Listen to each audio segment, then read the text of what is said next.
วรมหาวิหารโทร 0818828129 หรือที่นายพยูนมีทองคำประธานกรรมการมูลนิธิโทร 0897007939 ตั้งแต่บัดนี้จนถึงวันศุกร์ที่ 13 พฤษภาคม 2565 นี้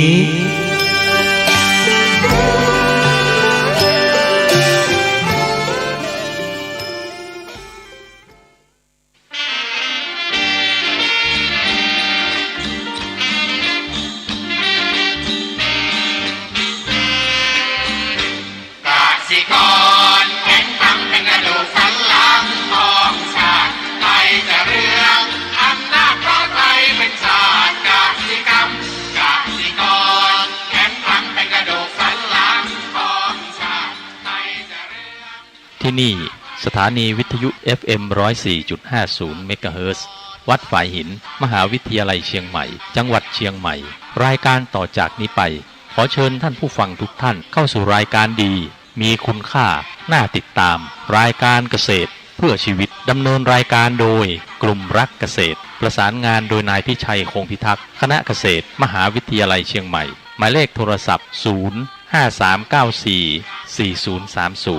ขอเชิญทุกท่านติดตามรับฟังได้ณบัดนี้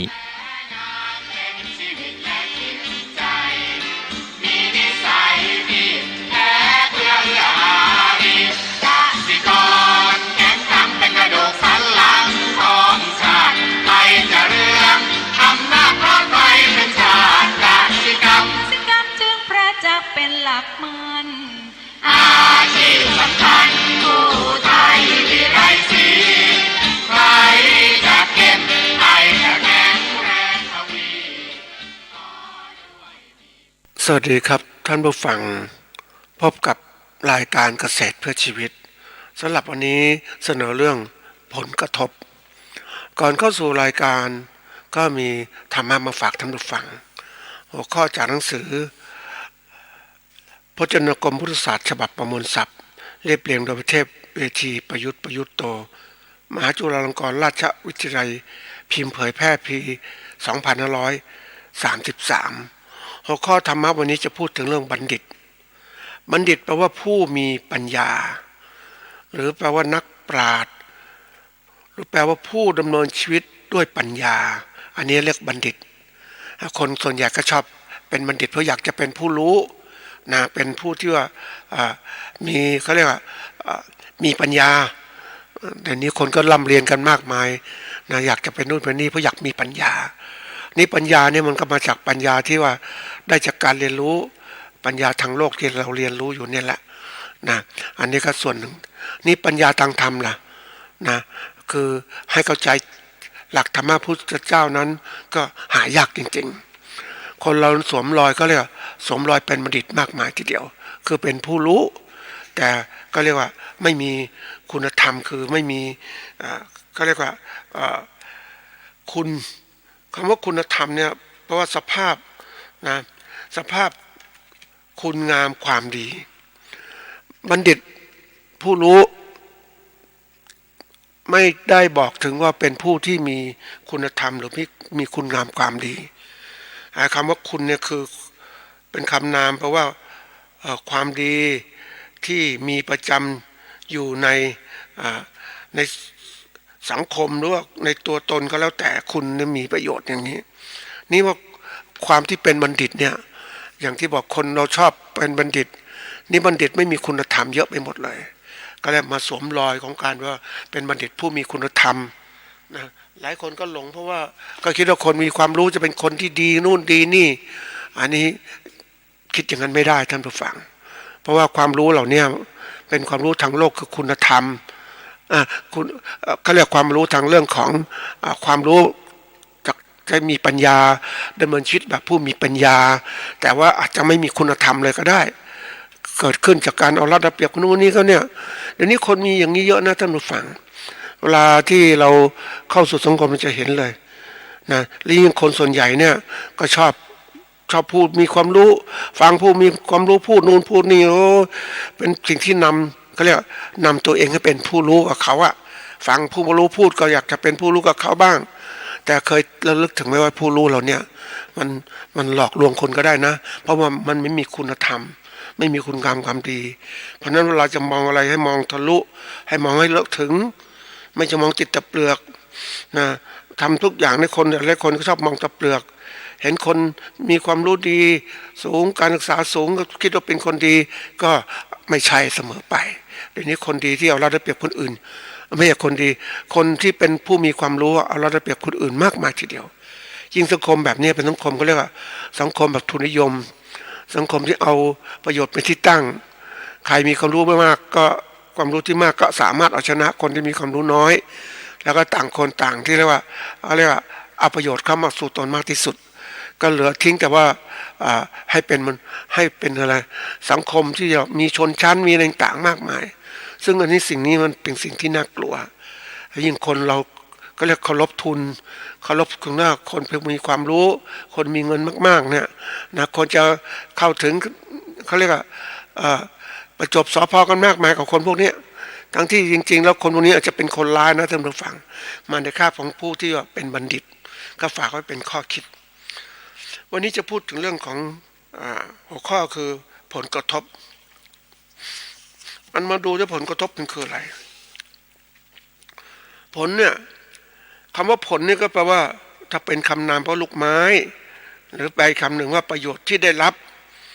นะอันนี้เป็นสิ่งที่มันเกิดขึ้นประโยชน์ได้รับเรามักจะทำอะไรแล้วแต่ต้องการผลเวลาเรามองทฤษฎีของระบบเนี่ยเรามักจะคำนึงถึงว่ามีสิ่งที่เกิดขึ้นเวลาทำอะไรแล้วแต่เนี่ยมันจะมีปัจจัยนำเข้าไปในระบบของเราคือเรียกว่าปัจจัยการผลิตที่ดินทุนแรงงานการประกอบการเข้าสู่การจัดการของเราก็จะออกมาเป็นผลที่เกิดขึ้นเรามักจะยินดีกับผลที่เกิดขึ้นจากสิ่งต่างๆเหล่านี้นะนี่คือเรียกผลที่ได้นั่นแหละนะผลที่ได้ก็แน่นอนก็เรียกว่าเป็นสิ่งที่คนชอบนะชอบมองตรงนี้แต่มันมีตัวหนึ่งที่ตามมาก็คือผลที่มันเกิดขึ้นคือผลลัพธ์ผลที่เกิดขึ้นตามมาคือเป็นคำนามว่าจำนวนที่ได้รับจากการคำนวณที่มันเกิดขึ้นหรือว่าผลที่ได้รับหรือผลก็เรียกว่าพลอยได้ที่เกิดขึ้นนะซึ่งนอกจากสิ่งที่รับแล้วเนี่ยมันจะมีผลที่เกิดขึ้นตามมาอีกเราปกติเราทำงานเนี่ยเราไม่ต้องการผลที่เกิดขึ้นตามความมุ่งหมายของเราก็เรียกผลได้ที่เกิดขึ้นแล้วก็มีผลลัพธ์ที่ตามมาอีกทีนี้มันมีผลตัวหนึ่งที่มันอยู่ข้างในลึกเข้าไปอีกก็คือผลกระทบทีนี้ไอ้ผลกระทบเนี่ยก็คือว่าอะไรก็คือว่าสิ่งที่มันตอบมาคือเรียกว่ากระทำแล้วมันกระเทือนถึงในอนาคตด้วยเวลากระทบเนี่ยมันไม่ใช่ธรรมดานะท่านผู้ฟังมันมีเขาเรียกว่าคำว่ากระทบเนี่ยมันเหมือนว่ามันโดนมันถูกต้องหรือปะทะที่เกิดขึ้นจากการที่เราทำไว้แล้วเนี่ยมันเกิดขึ้นบางทีคนนึงบอกว่ามีในบทสวดมนต์ก็บอกว่าความชั่วอย่าทำเสียเลยดีกว่าเพราะว่ามันปรากฏผลที่เกิดขึ้นตามมาอีกมันมากมายทีเดียวเพราะนั้นถ้าเรารู้แล้วก็อย่าไปทำมันก็ครบไม่อีกมันเราทำอะไรแล้วแต่ท่านผู้ฟังนะเราทำส่วนใหญ่คนชอบมองว่าทำแล้วเนี่ยเอาแต่ผลได้ก็พอละผลที่รับเกิดขึ้นนะพอละนะผลลัพธ์เกิดขึ้นมันก็ดีหน่อยแต่ไม่คนไม่มองถึงผลกระทบบางทีเราเอาทำกำไรมากๆท่านผู้ฟังอย่างนักธุรกิจเนี่ยบางคนเขาธุรกิจรายใหญ่ๆเขาเก่งนะก็มีการคำนวณเวลาทำอะไรแล้วแต่เนี่ยเขาจะไม่ให้คือไม่ให้เกิดผลกระทบข้างหน้าเขามองอย่างรอบครอบเนี่ยเขาจะมองว่าเขาได้รับประโยชน์สมมุติว่าเอาละเขาผลิตไข่ไก่นะผลิตไข่ไก่มาขายนี่เขาก็เอากำไรไม่มากเขาเอาแค่นิดเดียวนะคือผลที่ได้กำไรได้นิดเดียวแต่เขาเนี่ยเขาหวังว่าผลลัพธ์ที่ตามมาคือผู้บริโภคจะชอบไข่ของเขานะแน่นอนและผลกระทบที่เกิดขึ้นมาอีกระยะยาวเนี่ยก็คือว่าผู้บริโภคจะชอบเขานะเขาจะให้ขายไข่ราคานี้เขาชอบผู้บริโภคจะชอบมาก ในระยะยาวชื่อเสียงบริษัทก็ดีนี่ผลกระทบตามมาคืออะไรก็คือว่านอกจากตรงนี้แล้วเนี่ยคู่แข่งที่ผลิตไข่ออกมาเนี่ยขายแพงๆก็อยู่ไม่ได้ก็เป็นการอะไรเขาก็อยู่ได้แต่ผู้เดียวเขาเก่งทั้งก็วางแผนนี่ถ้าเป็นผู้ประกอบการทั่วๆไปเนี่ยโอ้ยฉันผลิตไข่ได้ฉันเอากำไรเต็มที่เลย ขายอย่างเงี้ยเพราะบุคคลที่เขาเรียกว่ามีโอกาสช่องทางการทำการตลาดก็จะรีบขายราคาแพงๆเอากำไรสูงสุดไว้ก่อนแต่กรณีเนี้ยคือการเขาคิดเอาแต่ผลได้ไม่มองผลระยะยาวหรือผลไม่มองผลลัพธ์ไม่มองผลที่เกิดขึ้นในอนาคตเขาคนอื่นก็จำพูดพวกจะจำไว้นี่ขายของแพงงวดต่อไปฉันมีช่องทางอื่นฉันไม่มาซื้ออีกอันนี้ก็สิ่งที่เกิดขึ้นเพราะนั้นเวลามองธุรกิจนะให้มองมันครอบคลุมให้มองระยะสั้นระยะกลางระยะยาวอีกนั่นคือการมองถึงผลกระทบคนน่ะส่วนใหญ่เนี่ยมันมองแค่ตื้นๆนะท่านผู้ฟังไม่มองถึงผลกระทบที่เกิดขึ้นว่ามันกระทบแล้วเนี่ยมันจะเป็นยังไงเกิดขึ้นมันให้ผลเสียมากมายทีเดียวนะการดำเนินธุรกิจเพื่อสร้างความมั่นคงร่ำรวยเนี่ยมันต้องมองถึงความยั่งยืนเพราะฉะนั้นเวลาทำแล้วแต่ต้องมองผลกระทบที่มันจะขึ้นในอนาคตของเขาด้วยไม่ใช่มองเอาเฉพาะได้อย่างเดียวนะเหมือนคนที่มาเป็น ผู้นำประเทศเนี่ยนะอันนี้ตัวอย่างนะผู้นำประเทศที่บางคนมาเพื่อสร้างชื่อเสียงเพื่อนู่นพวกนี้โฆษณาต่างๆนะก็ทำให้ผู้คนหลงไหลไปนะนี่คือเขาคิดว่าสิ่งที่เขาทำก็หลอกทำคนอื่นได้ให้หลงไหลแต่เวลาเขาทำแล้วก็ทำให้เกิดประโยชน์ ประชาชนก็ไม่ชอบแล้วในระยะยาวจะมาทำเป็นนักการเมืองต่อได้ไหมไม่ได้แล้วเพราะอะไรผลกระทบที่เกิดขึ้นจากการกระทำของเขานั้นสร้างความเสียหายเกิดขึ้นนี่เราเองนะในฐานะที่เราเป็นประชาชนเนี่ยเรามองเราต้องรู้ว่าผู้นำเราเป็นยังไงเวลามองผู้นำประชาชนจริงๆแล้วเนี่ยถือเป็นหลักใหญ่นะท่านผู้ฟังในประเทศพัฒนาแล้วประชาชนเนี่ยเหมือนพระเจ้านะประชาชนเป็นผู้ที่มีเขาเรียกอะไร เป็นผู้ที่สร้างสรรค์ความเจริญเติบโตของประเทศไม่ใช่ผู้นำอย่างเดียวผู้นำอย่างเดียวก็แค่เป็นชั่วคราวเท่านั้นแหละชั่วจังหวะหนึ่งเท่านั้นแต่ประชาชนเนี่ยตัวสำคัญทีเดียวที่สร้างความมั่นคงยั่งยืนยกตัวอย่างให้เห็นความสำคัญของชิ้นนี้ทุกคนในวงการเท่านอกวงการพึ่งเนี่ยจะเห็นว่าโอ้ยเวลาสังคมพึ่งเนี่ยมันนางพญาสำคัญที่สุดเลยโอ้โหมันใครๆก็สนใจนางพญาเพราะคนส่วนใหญ่ชอบมองนางพญาเป็นที่เป็นหลักของสังคมนะต้องเป็นอย่างนี้ของนักคาดฝังว่านางพญาคือตัวสำคัญเพราะว่าสังคมจะเป็นไปจะโตได้คำว่านางพญาก็คิดอยู่เท่านั้นแหละคือสังคมถ้าคนไม่รู้ก็คิดแค่นี้แหละแต่ถ้าคนเขารู้ปุ๊บเขาจะคิดโอ้ยมันไม่ใช่เนี่ยสังคมพึ่งนั้นมันไม่ใช่อยู่แค่ ตัวสำคัญน่ะไม่อยู่แค่นางพญานะท่านผู้ฟังไม่ใช่นางพญาไม่ใช่พึ่งตัวผู้มันอยู่ที่พึ่งงานเป็นคนที่ทำงานทั้งหมดพึ่งงานจะเป็นตัวที่รู้ว่าเมื่อไหร่ต้องการนางพญาเมื่อไหร่นางพญามันแก่แล้วมันก็ต้องการนางพญามันก็ไปสร้างนางพญาใหม่เกิดขึ้นนะนางพญาแก่ก็หมดคุณภาพก็ต้องอพยพส่วนหนึ่งพาพึ่งส่วนหนึ่งไปอยู่ที่อยู่ใหม่แล้วเสร็จแล้วนางพญาก็ตายไปเพราะมันไม่มีคุณภาพเนี่ยมันจังหวะเวลาชีวิตของมันมีไม่กี่ปีมันก็หมดโอกาสแล้วนี่พึ่งงานพึ่งยังรู้เลยนะนี่มาถึงพึ่งตัวผู้เนี่ยพึ่งตัวผู้นี่น่าสงสารนะท่านผู้ฟังพึ่งตัวผู้นี่มีหน้าที่ผสมพันธุ์อย่างเดียวนางพญามีหน้าที่วางไข่แล้วก็ปล่อยสารควบคุมสังคมนี่พึ่งตัวผู้เนี่ยมันเกิดขึ้นมาเนี่ยมันเหมือนกับว่ามันได้รับการดูแลเป็นพิเศษจากพึ่งงานนะจะกินอาหารกินน้ำผึ้งก็พึ่งงานก็ป้อนให้กินทุกอย่างเลยมันกินเองไม่ได้เพราะว่าลิ้นมันสั้นพึ่งงานก็ดูแลเต็มที่เอาใจใส่โดยเฉพาะอย่างยิ่งในช่วงของฤดูผสมพันธุ์น่ะพึ่งตัวผู้เนี่ยจะหูบินเล่นบินทุกอย่างสนุกสนานไม่ใช่คำศัพท์นะ คือใช้ชีวิตอย่างเต็มที่ท่านผู้ฟังบินไปทั้งนู่นเที่ยงนี่นะแล้วกลับมาก็มีพึ่งงานป้อนอาหารให้กินอีกนะนี่มันกินเองไม่ได้ มันยื่นลิ้นไปก็พึ่งงานก็ป้อนอาหารให้กินในฤดูผสมพันธุ์นะพึ่งตัวผู้จะมีโอ้โหมันจะมีความสุขมากเลยมันจะพูดถึงเป็นสุขนะแต่มันไม่ทำงานอ่ะมันจะผสมพันธุ์อย่างเดียวนี่ถ้ามาใดก็ตามไปผสมพันธุ์ปุ๊บกับพึ่งนางพญาตัวใหม่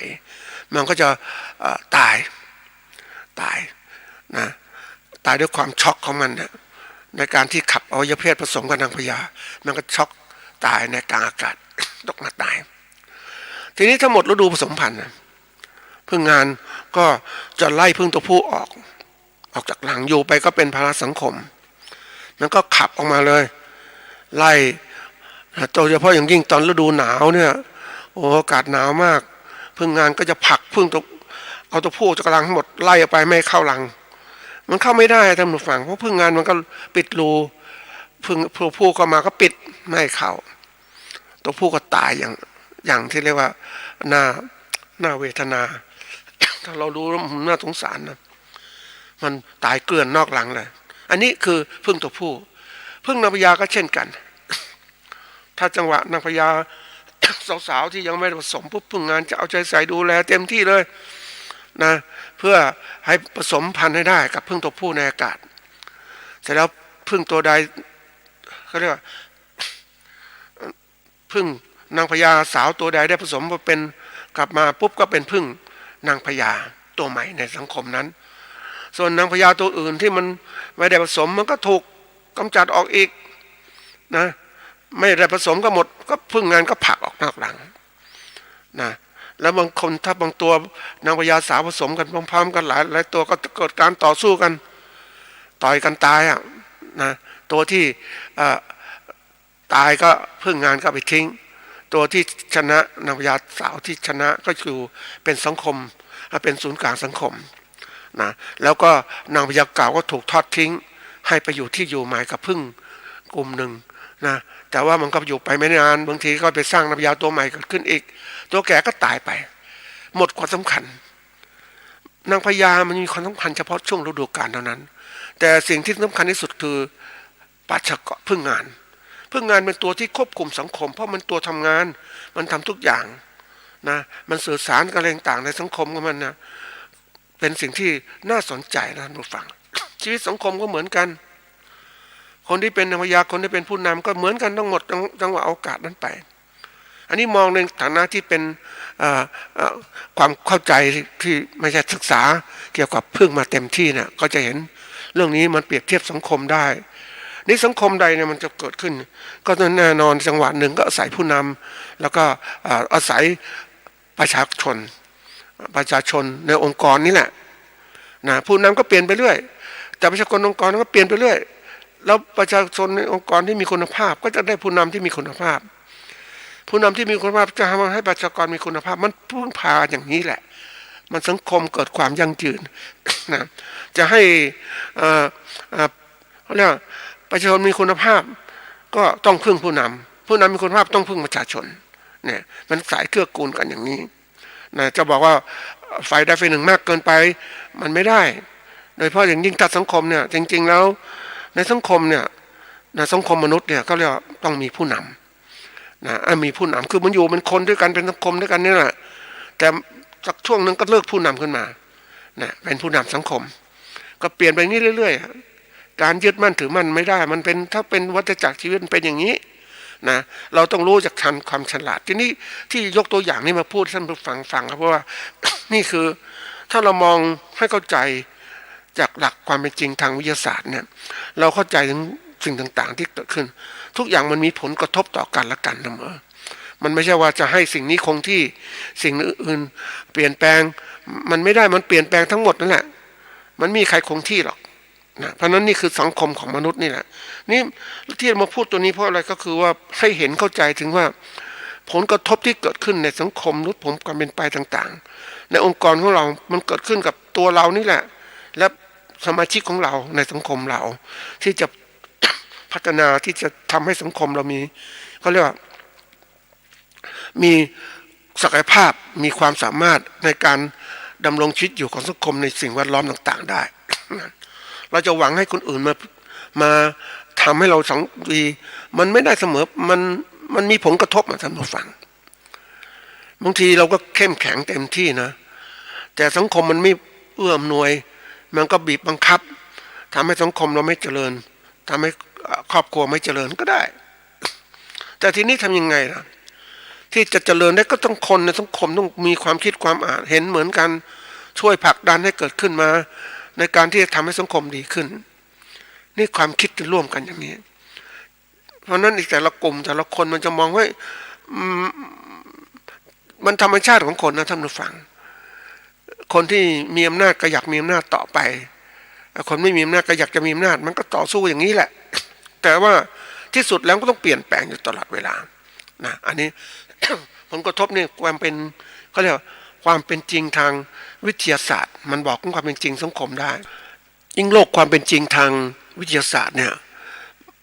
มีมากคือการหลักการพิสูจน์หลักการอะไรต่างๆปุ๊บก็จะสะท้อนความเป็นไปในสังคมได้ชี้แจงความเป็นจริงกระจ่างชัดในสังคมว่า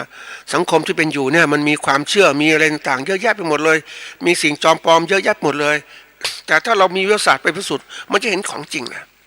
นี่คือของจริงที่เกิดขึ้นความเป็นไปต่างๆสังคมมันวัฏจักรต่างๆอย่างสังคมที่ด้อยพัฒนาก็มีสังคมแบบเนี้ยคนในสังคมไม่มีความรู้มากมายก็หลงเชื่อต่างๆแต่สังคมที่พัฒนาแล้วก็จะเริ่มแล้วคนนั้นเขามีความฉลาดมากขึ้นความเป็นไปสังคมที่มันดีอยู่ได้ที่อยู่ได้เนี่ยแน่นอนคนในสังคมมีคุณภาพ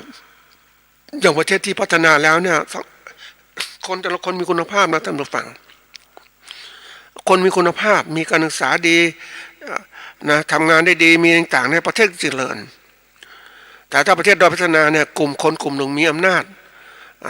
กลุ่มคนส่วนใหญ่ไม่มีอำนาจไม่มีอะไรต่างๆการศึกษาก็ต่ำมันก็ทำให้เกิดระบบที่ว่าการปกครองที่แตกต่างกันนะมันเป็นปัญหาที่เกิดขึ้นณวันนี้สังคมมันเริ่มเจริญแล้วเราก็ต้องศึกษาหาความจริงทางวิทยาศาสตร์ที่เกิดขึ้นว่าเป็นอย่างไรอันนี้คือผลที่พูดตรงนี้คือผลกระทบตัวอย่างผลกระทบที่เกิดขึ้นกับคนในสังคมก็คือความรู้ทางวิทยาศาสตร์ไอ้ความรู้เนี่ยเป็นตัวสำคัญนะท่านผู้ฟังที่จะทำให้การประกอบการเกษตรของเราเนี่ยก้าวหน้าเจริญเติบโตเนี่ย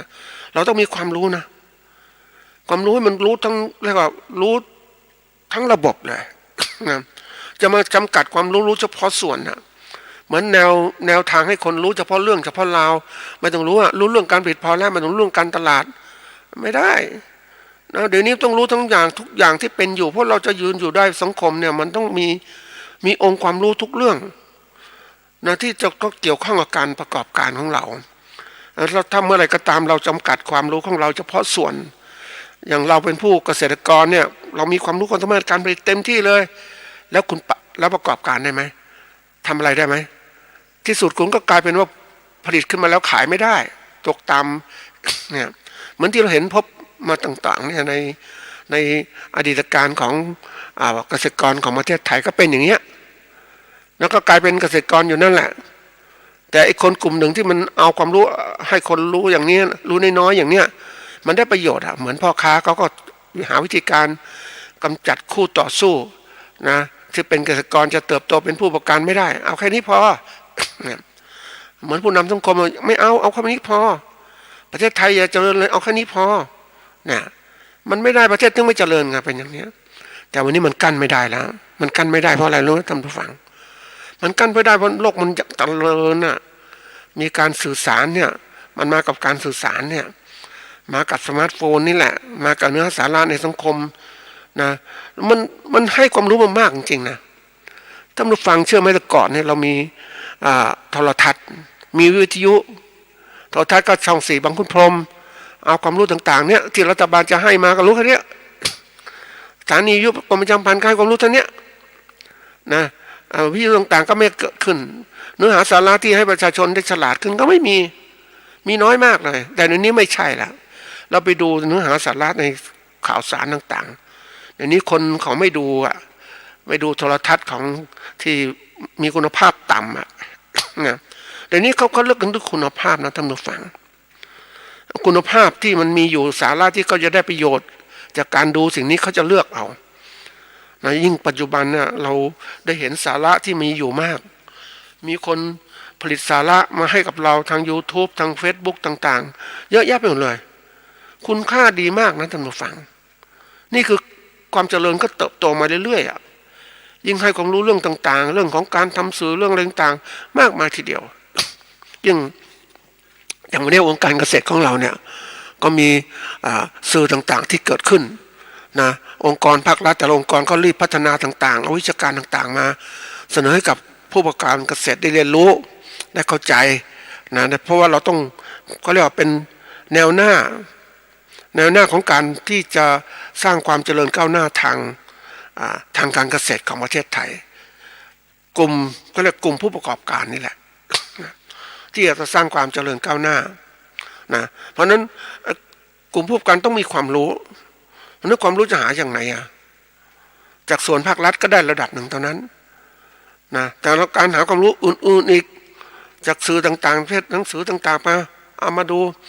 แล้วจากประสบการณ์ชีวิตที่ตัวเองมีโอกาสประสบนะยิ่งโลกมันเร็วนะท่านผู้ฟังโลกมันเคลื่อนที่เร็วเนี่ยนะทางวิชาการต่างๆมันก็บีบบังคับทำให้เราต้องเรียนรู้เร็วมากขึ้นเรียนรู้ในการตัดสินใจเรียนรู้ในวิชาการต่างๆมากขึ้นอันนี้คือผลที่เกิดขึ้นผลกระทบต่างๆเนี่ยอันนี้เรามองถึงผลกระทบจากภายนอกซะก่อนนะว่ามันเป็นอย่างนี้ มันทุกเรื่องอย่างตัวอย่างเช่นว่าผลกระทบเนี่ยนะอันนี้เขาเขียนไว้นะเรามองในแง่ของเอาตัวอย่างนะในแง่เศรษฐกิจสังคมและการเมืองนะสิ่งแวดล้อมต่างมันกระทบมาหมดเลยที่มันเกิดขึ้นในทุกเรื่องเนี่ยจากประเทศที่พัฒนาแล้วมีอะไรต่างมันก็เทือนกับประเทศต่อประเทศที่ไม่พัฒนามันทำให้ประเทศที่ไม่พัฒนาต้องพัฒนาอีกทั้งนั้นอยู่ไม่ได้ถูกเอาระเบียบอย่างที่ระบบของเศรษฐกิจในยุคโลกาภิวัตน์นะและหายนะทางเศรษฐกิจยุคโลกาภิวัตน์นะทำลายระบบเศรษฐกิจทั้งหมดเลยนี่มันเป็นสิ่งที่เกิดขึ้นมันมีหายนะมันมีสิ่งที่ดีเกิดขึ้นแล้วมันทำให้ต้องเกิดการเปลี่ยนแปลงนะอย่างเราท้อนว่าระบบของปัจจุบันเนี่ยยังเศรษฐกิจนะการค้าการขายนะเราจะมุ่งการค้าการขายในกับประชาชนของประเทศอย่างเดียวไม่ได้เราต้องมุ่งการค้าการขายกับข้างนอกด้วยมันถึงทำให้การประกอบการของเราเนี่ยเป็นไปกำไรที่สูงขณะเดียวกันในทุนต่างประเทศก็เข้ามาอีกมันกระแสทุนนิยมที่มันบีบกระบวนการข้ามชาติก็เติบโตเข้ามาลงทุนในประเทศเนี่ยมันขยายทั่วไปหมดเลยเพราะฉะนั้นสิ่งที่เกิดขึ้นก็คือว่าในความที่เราจะอยู่รอดของเราเนี่ยนั้นเราจะต้องทำยังไงบ้างประชาชนผู้ประกอบการของประเทศต้องเรียนรู้ทั้งหมดว่าโลกมันแข่งขันอย่างนี้โลกมันเปลี่ยนแปลงอย่างนี้เราก็ต้องรีบจัดการการเกษตรของเรามันแข่งขันกับเขาได้นะแล้วขณะกันก็ปกป้องผลประโยชน์ของเราด้วยนะแต่ทีนี้ใครจะเก่งนะเราเองถ้าเราไม่พัฒนาตัวเองแล้วก็ยากจนลำบากนะแทนที่พัฒนาเนี่ยเดี๋ยวนี้อย่างที่ยกตัวอย่างเขาที่แล้วพูดถึงมะเขือเทศเนี่ยทั้งที่เรามีมะเขือเทศนะท่านผู้ฟังมะเขือเทศพันธุ์ดั้งเดิมเราก็มีแต่มันไม่ได้การพัฒนาในขณะการประเทศพัฒนาแล้วมันลุกเอามะเขือเทศมาขายในประเทศของเรามันเอามาขายอย่างเดียวไม่พอนะแล้วมาตั้งแหล่งฟาร์มผลิตมะเขือเทศขายให้กับประชาชนของประเทศไทยมะเขือเทศเขาดีนะคือทั้งกินสดทั้งอะไรต่างๆได้หมดเหมือนผลไม้เลยท่านผู้ฟังอันนี้คือตัวอย่างนะมันเร็วมากแล้วเราไม่พัฒนาแล้วถามว่าที่สุดแล้วก็ต้องซื้อเขากินนะเพราะอะไรเราพัฒนาช้าเกินไปเห็นไหมสมมติเกษตรกรเนี่ยผลิตมะเขือเทศมานะพันธุ์ดั้งเดิมเนี่ยไม่มีพันธุ์อื่นเนี่ยพันธุ์ดั้งเดิมแล้วมาขายแข่งกับสู้กับมะเขือเทศที่ของนอกมาคุณภาพมันตรงตามดีมากๆสำหรับผู้บริโภคแล้วใครจะซื้อผลมะเขือเทศเรากินล่ะคนไทยจะซื้อกินแต่ซื้อผลมะเขือเทศของต่างประเทศไม่ซื้อของเรานี่คือตัวอย่างเพราะนั้นเราต้องเรียนรู้เอาผลกระทบที่มันเกิดขึ้นเนี่ยมันจะแก้ปัญหาอย่างไรเดี๋ยวนี้มันมาหมดนะท่านผู้ฟังโลกาภิวัตน์มาเต็มที่เลยนะไอ้การเมืองก็เหมือนกันการเมืองแบบพวกประเภทที่ว่าอะไรว่าเผด็จการต่างๆมันอยู่ไม่ก็ได้หรอกท่านผู้ฟังมันต้องเปลี่ยนถ้าไม่เปลี่ยนก็เปลี่ยนเป็นระบบคอมมิวนิสต์ที่จะเกิดขึ้นข้างหน้าเนี่ยบีบบังคับโดยชนชั้นผู้นำต่างๆนี่จะเกิดขึ้นก็ได้เราไม่รู้อะไรจะเกิดขึ้นเพราะทำอะไรก็ตามเนี่ยคนในสังคมไม่มีคุณภาพพอเนี่ยไม่เก่งนะระบบการปกครองระบบหนึ่งก็เข้ามา แต่ถ้าคนในสังคมมันมีความเก่งมีความรู้มากมายมี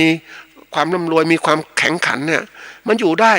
เพราะต้องการระบบที่ดีที่สุดในสังคมนั้นระบบที่ดีสังคมนั้นก็คือระบบประชาธิปไตยที่มีอยู่เนี่ยมันเจริญก้าวหน้ามันทำยังไงถึงเจริญนะเพราะอะไรมันให้สิทธิเสรีภาพกับคนระบบการทำงานต่างๆเนี่ยเอาตัวอย่างนะสมมุติเราเป็นผู้ประกอบการเนี่ยเราผู้ประกอบการส่วนใหญ่เนี่ยเราเป็นผู้สั่งการให้ลูกน้องทำนู่นทำนี่หมดเลยต้องทำอย่างนี้อย่างนี้นี่ต้องพัฒนาเกษตรแบบนี้แบบนี้นะแล้วลูกน้องเป็นผู้ทำตามเป็นแรงงานเท่านั้นเองแล้วมันจะเจริญไหมมันเจริญช้ามากเพราะอะไรเราคิดอย่างเดียวแต่ลูกน้องไม่คิดลูกน้องเป็นแค่เครื่องมือแต่ไปเจอระบบธุรกิจตัวหนึ่งนะระบบแบบใหม่นะระบบที่มันสร้างความเจริญมากเลยคนมีคุณภาพเขาเล่าว่านะอันนี้ก็ถ้าทางจะเป็นเรื่องจริงนะหัวหน้าเขาใช้ระบบกระจายอำนาจกระจายอำนาจยังไงรู้ไหมเขาให้คนเนี่ยนะคนเนี่ยเป็นเจ้าของงานของเขาเองเขาก็บอกว่าลูกน้องคุณอยากจะทำอะไรล่ะให้งานมันดีงานหน้าที่คุณดีขึ้นลูกน้องเสนองานแบบนี้เขาพิจารณาปุ๊บโอเคงั้นคุณทำเลยเขาไม่มาคุมหรอกแต่ก็เช็คผลงานว่าเฮ้ยผลงานเกิดขึ้นยังไงลูกน้องต้องรีบทำเพราะอะไรก็คือว่าตัวเองเป็นคนออกแบบงานขึ้นมาแล้วเสร็จให้หัวหน้ารับทราบหัวหน้าก็ให้ตัวเองให้ลูกน้องเป็นเจ้าของงานเองมันก็ต้องรักษางานต้องรักษาความเป็นเจ้าของมันเกิดขึ้นเพราะนี่คืองานตนเองถ้าตนเองทำได้ตัวเองก็อยู่รอดสบายไม่ใช่ทำงานแบบเช้าชามเย็นชามไม่ใช่แต่นี่มันเป็นระบบที่ว่าเอกชนเงินมันก็สูงเพราะนั้นในคนที่ลูกน้องเสนองานเขียนงานอย่างเงี้ยมันก็เกิดการทำงานที่เต็มที่ทุ่มให้กับงานตลอดเวลามันก็งานก็ได้มากใช่ไหมหัวหน้าก็ได้มากบริษัทก็ได้มากโอ้โหร่ำรวยกันบริษัทเข้มแข็งเลยมันแตกต่างระบบที่เรียกว่าคุมตลอดเหมือนระบบราชการไทยอย่างเนี้ยนะคุมนะมันแตกต่างเอกชนนะเอกชนก็กระจายอำนาจเห็นไหมนี่คือผลกระทบที่เกิดขึ้นนะเนี่ยระบบของการให้เป็นประชาธิปไตยคนมีอำนาจเพราะอะไรรู้ไหมท่านผู้ฟังสังคมระบบของการประกอบการเกษตรจะเจริญได้ก็ต่อเมื่อความรู้สึกของผู้ประกอบการรู้สึกว่าธุรกิจของตัวเองเนี่ยตัวเองเป็นเจ้าของตัวเองต้องนำธุรกิจตัวเองให้ได้ให้ประสบความสำเร็จมันความเป็นเจ้าของมันผูกบอกถึงความรับผิดชอบที่จะทำเดี๋ยวนี้คนเราเนี่ยมันเหมือนกับว่าทำงานไปเรื่อยๆไม่คิดอะไรนะทำไปแค่นี้ก็พอแล้วนะไม่เคยคิดว่ามันไม่พอนะข้างหน้ามันโหดร้ายนะระบบเศรษฐกิจข้างหน้าไม่ธรรมดานะท่านผู้ฟังมันเปลี่ยนแปลงเร็วทุนนิยมมันแรงระบบของการพัฒนาต่างๆระบบบริหารธุรกิจต่างๆมันมีประสิทธิภาพสูงนะเราเห็นได้ว่ามันความมีวิชาการมันเกิดขึ้นมามากเพราะว่าคนแต่ละคนก็ทำงานเยอะเนี่ยก็เขียนผลงานเขียนอะไรต่างแล้วก็ขายหนังสืออะไรต่างมากมายมันแข่งขันกันนะเคยเห็นนะท่านผู้ฟังนักวิชาการเนี่ยหรือนักวิจัยแล้วแต่เนี่ยเขาทำงานทุกคนต้องทำงานใช่ไหมทำงานมากได้ผลงานดีตัวเองเงินเดือนก็ขึ้นนะถ้าทำงานไม่ดีปุ๊บตัวเองก็ถูกให้ออกระบบงานที่เรียกว่ามันมีเขาเรียกมีกรอบของงานกรอบของงานสมัยก่อนเราทำงานกรอบของเรากำหนดกรอบไม่เป็นอะไรก็ได้ตามหน้าที่เราแค่นี้แต่ไม่ใช่เดี๋ยวนี้กรอบงานมันใหญ่นะแล้วตัวเองเป็นผู้กำหนดกรอบงานตัวเองแล้วข้างบนก็มองคร่าวๆตนเองว่าไม่กำหนดไม่บีบบังคับมากแต่ให้เจ้าตัวเป็นผู้ไอ้คนทำงานบีบบังคับตัวเองนี่เขาสร้างอย่างนี้กฎระเบียบเป็นอย่างนี้แล้วให้กำหนดกรอบมาแล้วก็ทำงานประสบความสำเร็จยังไงเนี่ยผลงานยังไงบ้างระบบแบบนี้มันทันสมัยมันก็เกิดการว่ามีวิชาการทันสมัยมากขึ้น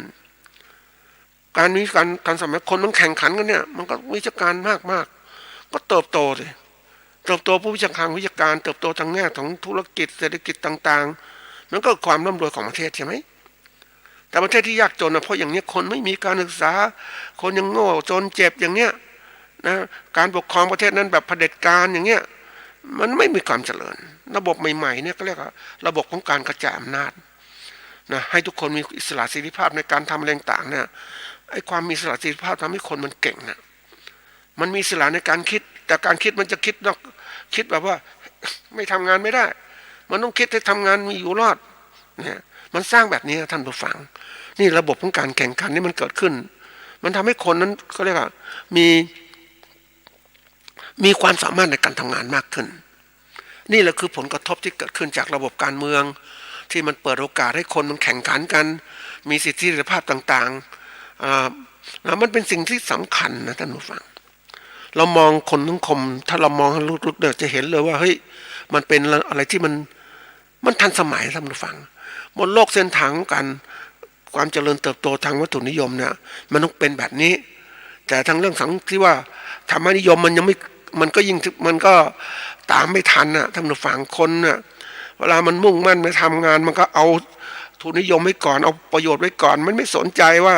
ไอ้สิ่งต่างๆที่เกิดขึ้นว่าสิ่งตัวเองทำเนี่ยมันกระทบคนอื่นไหมนะคนที่เห็นกับตัวมันก็เป็นอย่างนี้มันไม่สนใจอ่ะ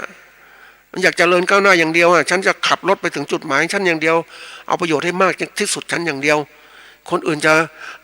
เสียหายยังกระช่างนี่ก็ส่วนหนึ่งของความเจริญก้าวหน้าทางกระแสทางโลกมันเป็นอย่างนั้นมนุษย์ทางโลกเป็นอย่างนั้นอย่างธุรกิจขายสุรานะท่านฟังอันนี้ เรื่องที่น่าสนใจมากมันเอาเขาเรียกก่อนการขายสุราชาวบ้านขายกันเองอะไรเองก็ทำเทศกาลต่างๆแต่เมื่อมันถูกบังคับโดยกระบวนของภาษีต่างๆกระบวนการที่จดทะเบียนให้โรงงานต่างๆมันถูกต้องมันทำยากนะแล้วก็เกิดการผูกขาดเกิดขึ้นเพราะฉะนั้นการผูกขาดเกิดขึ้นมันก็ทำยังไงไอ้เจ้าของสุราเนี่ยมันก็เริ่มทำงานแบบเอาเต็มที่เลยเมื่อฉันผูกขาดฉันเอาเต็มที่ฉันก็จะต้องทำระบบการค้าการขายให้มากขึ้นนะแล้วทีนี้มันก่อนเราเห็นว่าพวกเนี้ยนะตามภัตตาคารต่างๆร้านอาหารต่างก็จะมีคนที่เรียกพวกเชียร์เบียร์ต่างๆเชียร์สุราต่างๆก็มาเขาเรียกมาออกงานเพื่อจะส่งเสริมให้คนได้กินสุรามากขึ้นอันนี้มันก็เริ่มนะทีนี้วันหนึ่งไปเห็นนะท่านผู้ฟังไปเห็นว่าในระดับหมู่บ้านท่านผู้ฟังไปเห็นนะพนักงานขายอ่ะนะเหมือนคนเชียร์เบียร์เลยอยู่ในหมู่บ้านอยู่ในร้านเล็กๆนี่แหละนะทำเหมือนร้านใหญ่เลยเขาหวังอะไรเจ้าของสุราหวังที่ทำรายได้สูงสุดโดยไม่คิดว่ามันเกินไปหรือเปล่าทำให้ประชาชนมอมเมาอย่างเนี้ยแล้วคนก็ติดสิสุขคนเขาก็เอาว่าเฮ้ยฉันเอาได้มากอย่างเดียวโดยไม่สนใจว่ามันทำให้ประชาชนสุขภาพดีไหมมันไม่สนใจหวังจะขายแต่สิ่งที่เกิดขึ้นมันคิดแบบเอาเขาเรียกว่าเอาประโยชน์เข้าใส่ตัวมากเกินไปไม่มองผลเสียที่เกิดขึ้นเกิดอะไรขึ้นคนในสังคมสุขภาพก็แย่ลงเงินก็ไม่มีจับจ่ายใช้สอยการงานก็ทำไม่ดีเพราะคนติดสุรามันเยอะเนี่ยนั้นจะทำยังไงเกิดขึ้นเขาไม่มีเงินในการที่จะไปเสียค่าสุรามากขึ้นมันเริ่มพังทั้งระบบเลยเหมือนอันนี้คือตัวอย่างการที่เรามองเอาประโยชน์ใส่ตนมากเกินไปไม่มองถึงผลเสียที่เกิดขึ้นมันสร้างผลเสียแล้วผลเสียมาทำเศรษฐกิจแย่ลงแล้วนะอันนี้ตัวอย่างอีกตัวอย่างเราเห็นชัดเจนนะเราดูนะเราต้องหัดดูนะดูเพื่อไปทำในการประกอบการธุรกิจของเรานะตัวอย่างตอนนี้น้ำมันแพงปุ๋ยแพงต่างๆที่เกิดขึ้นสงครามต่างๆเกิดขึ้นนะน้ำมันแพงแทนที่รัฐบาลจะลดราคากลับขึ้นราคาเต็มที่โดยหวังว่าจะเก็บภาษีสรรพสามิตภาษีต่างๆเต็มที่เลยทีนี้มันคิดสั้นอ่ะเพราะนั้นประชาชนก็คิดเฮ้ยมันแพงฉันก็ไม่ลงทุนฉันไม่กล้าทำมันแพงอ่ะฉันก็ไม่ไปขับรถไปขายของไม่ไปซื้อสินค้าเอาแค่นี้พออยู่ได้แล้วนะอยู่ได้ประชาชนไม่มีเงินอ่ะไม่มีเงินก็ไม่สามารถซื้อของซื้อสินค้าอื่นได้มันธุรกิจมันก็พังทั้งระบบเลยคนตกงานโรงงานวันก่อนไปเจอนะท่านผู้ฟังโหเศร้ามากเลยเจ้าของร้านขายอุปกรณ์ก่อสร้างนะก็ก่อนขายได้ดีมากเขาเลี้ยงลูกน้องไว้เยอะนะขยายงานต่างๆมีหลายสาขาทีนี้ปรากฏว่ามันช่วงที่ผ่านมาเนี่ย กระแสเศรษฐกิจไม่ดีเลยคนตกงานมากมายจากการแก้ปัญหาโควิดของไม่เป็นของรัฐบาลต่างๆคนก็กลัวนู่นกลัวนี่ก็เลยไม่จับจ่ายใช้สอยหดตัวเศรษฐกิจมันหดตัวเพราะคนก็เลิกถูกจ้างงานเยอะมากตกงานเนี่ยนะไม่มีเงินการก่อสร้างก็หยุดชะงักไม่มีคนมาซื้อสินค้าก่อสร้างโอ้โหน่าคิดนะเขาปกติเขามีสินค้าก่อสร้างเยอะแยะ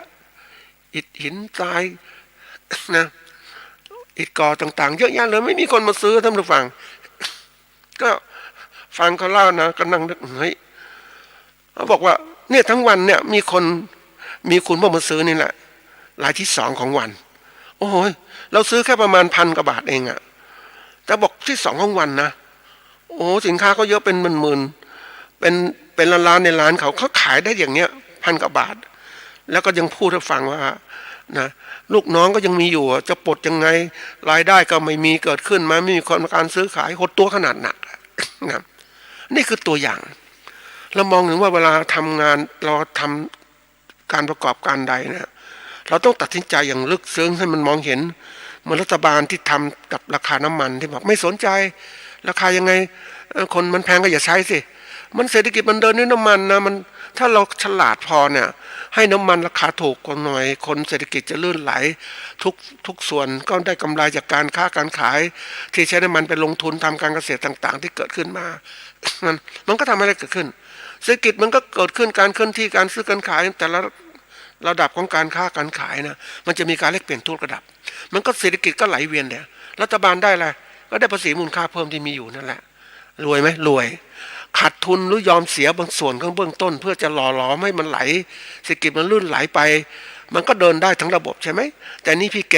เอาราคาน้ำมันไปที่ตั้งไม่เปลี่ยนไม่อะไรทั้งสามอ้างนู่นอ้างนี่แทนที่จะลดราคาน้ำมันนะมันเราประเทศผลิตน้ำมันเองต่างๆเนี่ยเราก็น่าคิดใช่ไหมตอนนี้จะเสียอะไรมันก็ขึ้นราคาสินค้าต่างๆเพราะคนอยู่ไม่ได้เนี่ย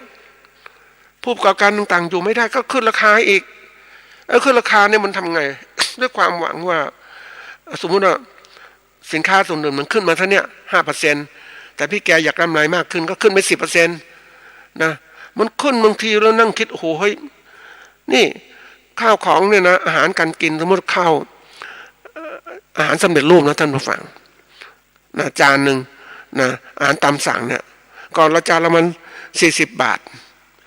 มันขึ้นมาเป็น55 บาทถามว่ามันได้กำไรเยอะจริงนะแต่ว่าปริมาณการขายน้อยลงอ่ะมันคุ้มไหมมันก็ไม่คุ้มอ่ะคนก็พยายามไปซื้ออะไรทำกินที่บ้านแล้วเริ่มแล้วร้านค้าร้านขายที่เกิดขึ้นใน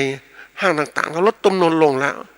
นี่คือความเสียหายที่เกิดขึ้นมันกว่าจะฟื้นนี่ยากนะเหมือนกับ เหมือนต้นไม้ท่านผู้ฟังมันถูกให้น้ำในขณะฤดูร้อนเนี่ยให้น้ำมันก็แตกกิ่งก้านสาขาหวังจะเจริญเติบโตเสร็จแล้วไม่มีน้ำให้อ่ะตอนนี้มันใบอ่อนต่างๆที่แตกมาแล้วเนี่ยโอ้ยเหี่ยวหมดเลยอ่ะแล้วกว่าจะฟื้นตัวไหมมันใช้พลังงานกว่าจะออกมาเป็นใบต่างๆเนี่ยมากมายทีเดียวใช้ธาตุอาหารต่างๆนะนี่ความเสียหายใช่ไหมทีนี้ที่พูดตรงนี้เพราะว่าให้ท่านผู้ฟังได้คิดหรือผู้ประกอบการได้คิดว่าการกระทำอะไรแล้วแต่เนี่ยเราจะหวังผลประโยชน์เฉพาะหน้าที่ได้อย่างเดียวมันมองถึงผลลัพธ์ด้วยแล้วมองผลกระทบอ่ะในระยะยาวผลกระทบมันมากนะการตัดสินใจวันนี้เพื่อเอาประโยชน์ระยะสั้นเนี่ยมันอาจจะให้ผลเสียระยะยาวได้นี่คือการเป็นผู้ประกอบการต้องหัดคิดได้กว้างไกลอ่ะเราส่วนใหญ่ชอบคิดอะไรที่แบบก็เรียกเอาประโยชน์เฉพาะหน้าได้สบายละไม่คิดอะไรเหมือนประเทศไทยนะท่านผู้ฟังหวังธุรกิจอะไรธุรกิจการท่องเที่ยวสนับสนุนการท่องเที่ยวเต็มที่เลยเพราะต้องดึงคนต่างชาติเข้ามามันง่ายเนี่ยมันลงทุนนิดเดียวก็ได้แล้วแต่ลืมไปว่าให้ประเทศอื่นๆก็ผลกระทบเหมือนกันนะเราการท่องเที่ยวเราก็ส่วนใหญ่ตอนนั้นเน้นไปเรื่องต่างประเทศหมดเลยแต่คนไทยอ่ะไม่เน้นให้วันนี้ต้องพึ่งคนไทยละนี่คนไทยมันไม่มีรายได้ก็เที่ยวไม่มากนี่คือปัญหาที่เกิดขึ้นอย่างไปพัทยาเงี้ยโอ้โหมันไปภูเก็ตคนมันน้อยนะท่านผู้ฟัง ไปดูร้านค้าการขายเนี่ยขายส่งต่างๆมันน้อยลงอ่ะแล้วร้านค้าส่งที่เป็นเอกชนมันก็เติบโตสิ ร้านค้าส่งที่เป็นเอกชนขนาดใหญ่มันเติบโตเอกชนขนาดเล็กหดไปเลยเพราะทุนน้อยอ่ะนี่คือระบบที่เกิดขึ้นเวลาเราทำเนี่ยมันต้องมองอย่างนี้ด้วยว่าเฮ้ยจะเป็นยังไงทีนี้เรามองด้วยความการที่มองเห็นผลกระทบที่เกิดขึ้นปุ๊บเนี่ยในฐานะเป็นเกษตรผู้ประกอบการเกษตรเนี่ยก็ต้องเรียนรู้สิ่งเหล่านี้มาปรับเร็วโดยเร็วที่สุดเราดูนะท่านผู้ฟังวันนี้เกษตรกรผลิตสินค้ามาด้วยทุนด้วยระบบที่ว่าลงทุนไปกู้ยืมเงินมาลงทุนเพื่อผลิตสินค้าเกษตรออกขายแต่สินค้าเกษตรออกขายเนี่ยต้นทุนก็สูงแล้ว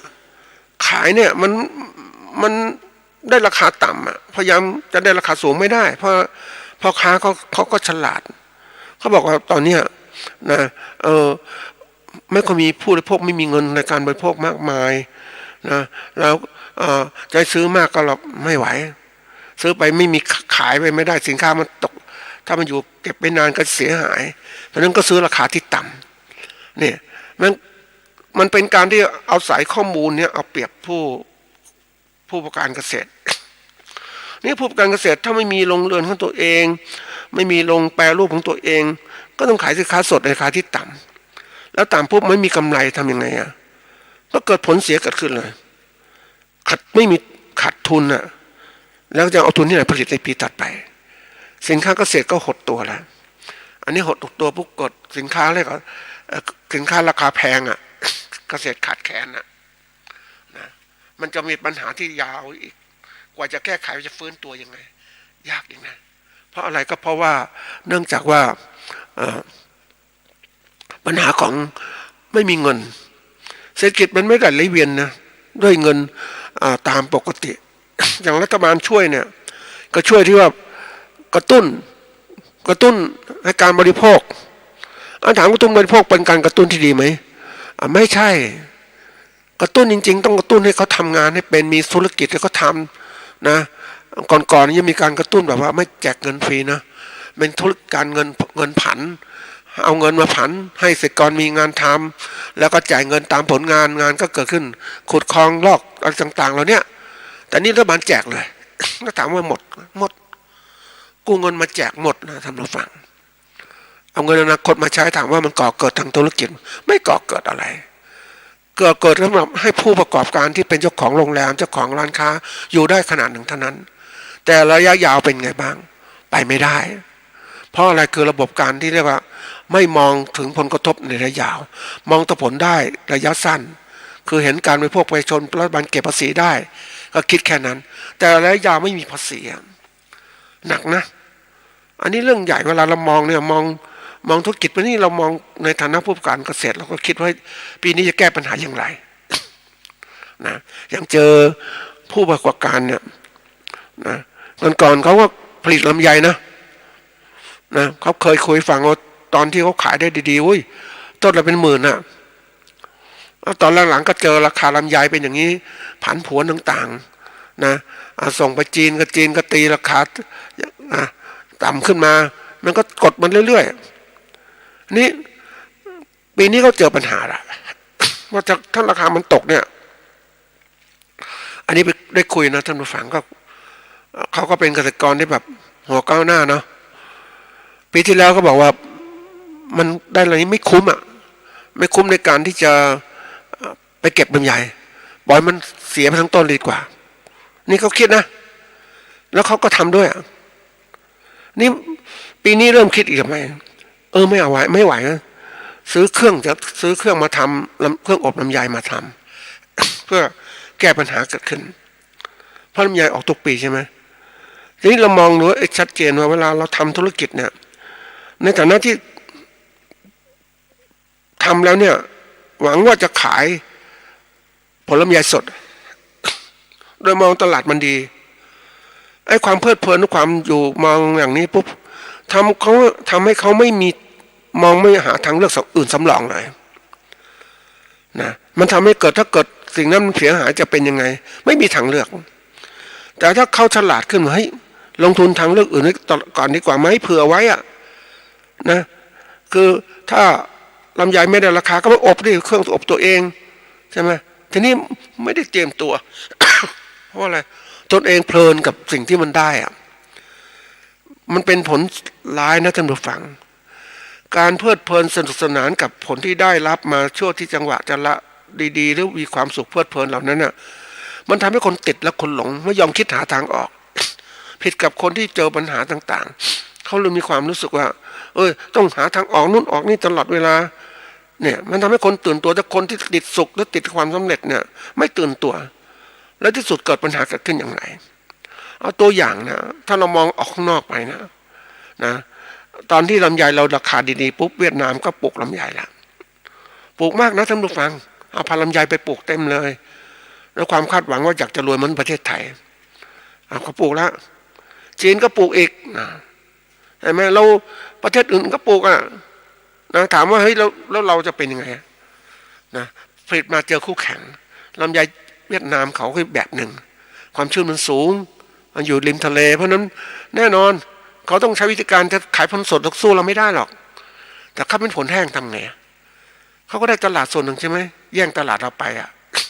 นะนี่คือการมองดูผลกระทบต่างๆที่มันเกิดขึ้นในทุกๆอย่างในการเขาเรียกปัญหาในการประกอบการของเราเนี่ยมันมีตลอดเวลาเลยเราต้องดูว่าเราไม่มองผลเรามองผลได้อย่างเดียวทำอะไรก็มองผลได้ผลลัพธ์ที่เกิดขึ้นตามมาแล้วไม่มองผลกระทบที่เกิดขึ้นมาเป็นไงผลกระทบอาจจะเป็นได้เชิงบวกก็ได้เชิงลบก็ได้เราต้องคิดไม่ใช่มองเฮ้ยมันดีไปหมดเหมือนเราเองนะท่านผู้ฟังเอาตัวอย่างเรามองว่าแหมเราเจอรัฐบาลดีมาปราบโกงนู่นโกงนี่ที่ไหนได้เจอแบบหนึ่งละผิดจากที่ความคาดหมายเพราะเรามองโลกในแง่ดีเขาจึงบอกว่าคนเราถ้ามองโลกห้ามนะมันมีหนังสือหลายเล่มที่บอกมองในแง่ดีหัดมองในแง่ดีบางคนว่ามองในแง่ลบมันมองอย่างนี้มันไม่อคติท่านผู้ฟังเมื่อมีอคติความโน้มเอียงไปทางใดทางหนึ่งนะมันก็ไม่ให้ดีไปหมดเลยมองในแง่ดีก็ดีไปหมดเลยนะลืมไปว่ามองในอย่างนี้มันไม่ครบเวลามองทุกอย่างต้องมองให้เป็นเขาเรียกเป็นไปตามหลักการตามวิชาการ ที่มันเป็นจริงเราจึงตัดสินใจจะเลือกอะไรหรือไม่เลือกอะไรนะแต่ต้องมองไว้ก่อนให้ครบทั้งบวกด้วยทั้งดีด้วยมองในแง่ที่นะมันจะเห็นถ้าเรายิ่งเรามองเป็นระบบปุ๊บมันเห็นเลยนะแล้วยิ่งเรามองลึกถึงกระทั่งที่เรามองถึงผลกระทบที่จะเกิดขึ้นข้างหน้าเนี่ยโอ้โหมันมองเลยมองทะลุเฮ้ยมันจริงนะเหมือนคนที่ยอมเป็นพ่อค้าเขาฉลาดนะเขาซื้อ8ขาย10กำไร2นะซื้อ8ขาย10ก็ต้องขาดทุน2ใช่ไหมจะก็ได้กำไร2บอกกำไรข้างหน้านะไม่ใช่คิดตรงนี้นะมันคิดข้างหน้าลูกค้ามันจะเป็นจงรักภักดีต่อเราอีก10 ปีข้างหน้าเขาก็ใหญ่แล้วเขาก็ได้กำไรตอนนั้นแหละเขาไม่ได้มองเอากำไรตอนนี้เนี่ยคนเราส่วนใหญ่ชอบมองอย่างเนี้ยซื้อ8ขาย10กำไร2แล้วกำไรตัวนี้อยู่แค่นี้ไม่ใช่กำไรจากอนาคตโน่นก็ได้เพราะนั้นเรามองถึงการลงทุนเพื่อจะเอาประโยชน์เนี่ยมันต้องมองอย่างความรอบคอบเราคิดถึงอะไรต้องคิดรอบคอบเวลาทั้งธุรกิจเขาคิดเนี่ยเขาคิดถึงว่ามองทิศทางเวลาตัดสินใจเนี่ย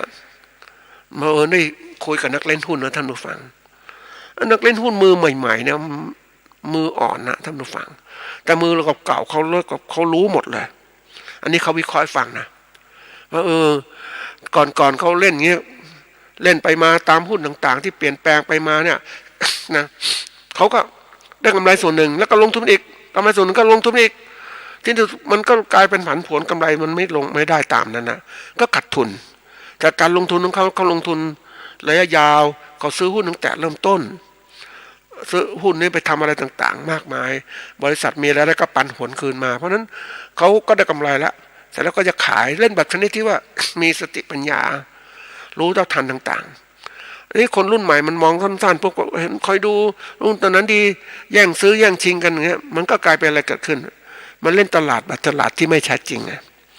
นะมันตลาดที่แข่งขันโดยเงินไม่ลงทุนแต่เอากำไรตรงที่ว่าส่วนต่างของหุ้นนั่นเองที่ค้าขายตามตลาดอันนี้ก็เขาก็มองออกเขาหลังๆที่เล่นมาแล้วรู้สึกว่ามันไม่คุ้มเลยเขาไม่เล่นเลยทั้งที่มีความรู้จากการเล่นหุ้นเป็นผู้จัดการด้วย เนี่ยเขามองอย่างลึกซึ้งเขาเห็นเนี่ยเพราะนั้นคนที่ไม่รู้ก็ลงทุนไปเลยซื้อหุ้นที่สุดก็ขายไม่ได้อะนะเจ๊งเลยอ่ะเห็นไหมเนี่ยมันเป็นธุรกิจที่มันน่ากลัวไงถ้าเราไม่ศึกษาให้ลึกซึ้งมันน่ากลัวมากยิ่งมาดูตัวหนึ่งนะท่านผู้ฟังในผลกระทบที่มันเกิดขึ้นเนี่ยในการที่เราจะเรียนรู้โลกเนี่ยเพราะโลกปัจจุบันเนี่ยเรามองต่างๆต้องรัดกุมนะโลกปัจจุบันก็โลกาภิวัตน์โลกาภิวัตน์ก็คือว่านะได้มีคำนิยามว่าเป็นกระบวนการที่ทำให้ความสัมพันธ์ทางสังคมในโลกมีความเข้มข้นมากขึ้น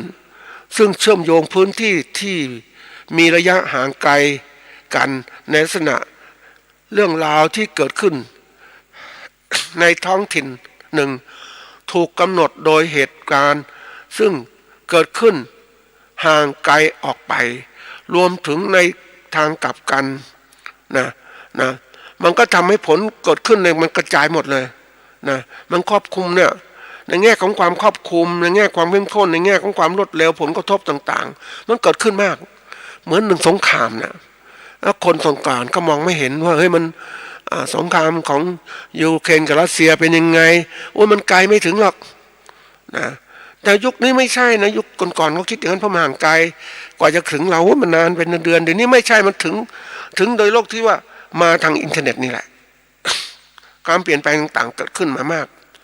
เห็นไหมเรากระเทือนมากยิ่งในระยะข้างหน้าเนี่ยกระเทือนเรื่องปุ๋ยแล้วนะปุ๋ยยาฆ่าแมลงต่างๆที่เกิดขึ้นนะกระเทือนเรื่องการค้าการขายเพราะนั้นเวลาที่เขาจะติดต่อโลกมันไวอ่ะความเรื่องรู้ต่างๆเรื่องสังคมต่างๆมันเกิดขึ้นนะมันเกิดขึ้นมันกระเทือนจากจุดวังมันไม่ใช่เล่นนะเพราะว่าการติดต่อสื่อสารเร็วเพราะนั้นการที่เราต้องมองโลกให้ออกว่าโลกมันกระเทือนจากจุดหนึ่งกระเทือนจุดหนึ่งอย่างไรเราไม่ใช่อยู่หลังเขานะทำไมพอไม่กระเทือนใครลอยสบายกว่านะอยู่ได้นะอยู่ได้ยังไงถ้าคุณเป็นดอยคุณต้องใช้ไฟฟ้าไหมล่ะคุณต้องใช้เดี๋ยวนี้ไฟมันมาจากอะไรแต่แก๊สและน้ำมันอย่างเนี้ยทำยังไงเห็นไหมกระเทือนเลยคุณต้องขึ้นค่าไฟฟ้าค่าแก๊สนะเห็นไหมมันกระเทือนหมดนะเพราะนั้นเวลาทำเนี่ยมันต้องการคิดที่อะไรรอบทอบว่าอย่าไปมองว่ามันไม่กระเทือนหรอกนะกระแสของสังคมนี่ไม่กระเทือนหรอกมันจะดูอย่างนี้เราคิดแบบกระแสของการเนี่ยสังคมคนที่ว่าอยู่หลังเขาอะแต่วันหนึ่งข้างหน้าสังคมหลังเขาจะต้องไม่มีภูเขามาขวางกั้นนะท่านผู้ฟังเขาบอกสังคมนำถูกที่แบ่งแยกกันเพราะภูเขา มันขวางกั้น แต่วันหนึ่งข้างหน้ามันกระเทือนทั้งหมดเลยเพราะหลังเขาไม่มีแล้วไม่มีภูเขากั้นมันแค่เป็นหลักการของภูมิศาสตร์เท่านั้นโลกมันถึงด้วยกันหมดอะถ้าคุณใช้สื่อเดียวกันคุณต้องถึงด้วยกันหมดน้ำมันคุณต้องเสียหายกระเทือนหมดเลยอะเห็นไหมเพราะนั้นการที่มองโลกมันต้องมองอย่างรัดกุมมองให้เป็นระบบว่าสิ่งหนึ่งมันกระเทือนจากที่หนึ่งมันก็อาจจะเทือนที่หนึ่งได้เหมือนภูเขาไฟทำให้ฟังภูเขาไฟทะเลนะอโมนาใต้ทะเลเนาะมันระเบิดขึ้นมาปุ๊บมันก็อยู่ใต้ทะเลกระเทือนหรอกเพราะมองไม่เห็นน่ะแต่ทะเลมันขวางมันไม่มีอะไรขวางกั้นน่ะไม่มีภูเขาขวางกั้นมันก็ไปตามก็เกิดสึนามิขึ้นยักษ์ต่างๆที่เกิดขึ้นเราเห็นจริงๆถ้ามองแน่นิ่งไม่ไหวติ่งเหมือนดังต้นตอปราศังมัดแขนผู้คอไฟไหม้อีกงอเป็นเท่าหุยพง